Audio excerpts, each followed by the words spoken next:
ನಮಸ್ಕಾರ. ಬಾಲಕನ ಆತ್ಮಹತ್ಯೆಗೆ ವೆಬ್ ಸೀರೀಸ್ ಕಾರಣ ಅಂತ ಹೇಳಿದೆ. ಅದು ನಿಜವಾ? ಅಥವಾ ಇದೊಂದು ಈಸಿಯೆಸ್ಟ್ ಎಕ್ಸ್ಪ್ಲನೇಷನ್ ಅಂತ?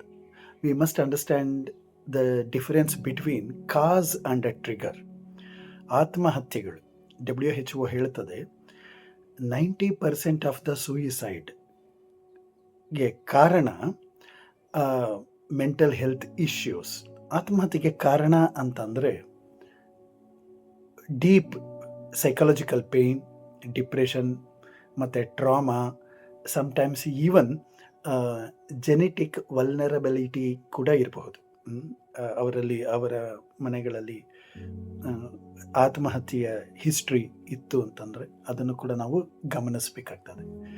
ನಾವು ಈ ಕಾಸ್ ಆ್ಯಂಡ್ ಟ್ರಿಗರ್ ಇದರ ಬಗ್ಗೆ ಎಚ್ಚೆತ್ತುಕೊಳ್ಬೇಕು. ಆತ್ಮಹತ್ಯೆ ಬಗ್ಗೆ ಮಾತಾಡಬೇಕಾದ್ರೆ ಆತ್ಮಹತ್ಯೆಗಳು ಸಾಮಾನ್ಯವಾಗಿ ನೆಪಗಳಿಂದಾಗುತ್ತೆ.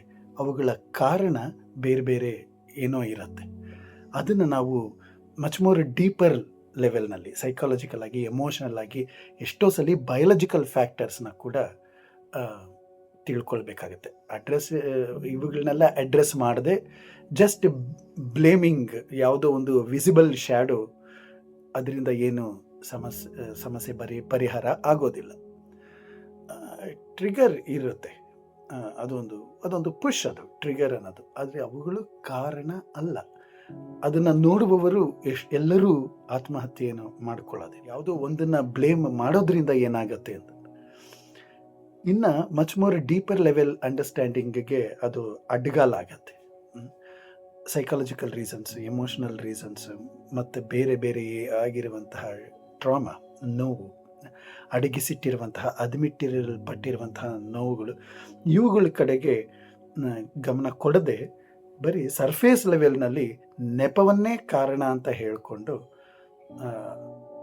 ಅದರ ಬೆನ್ನು ಹತ್ತೋದು ಅಥವಾ ಅದನ್ನು ಬ್ಲೇಮ್ ಮಾಡಿಕೊಂಡಿರೋದು ಖಂಡಿತವಾಗಿ ಅಪಾಯಕರ.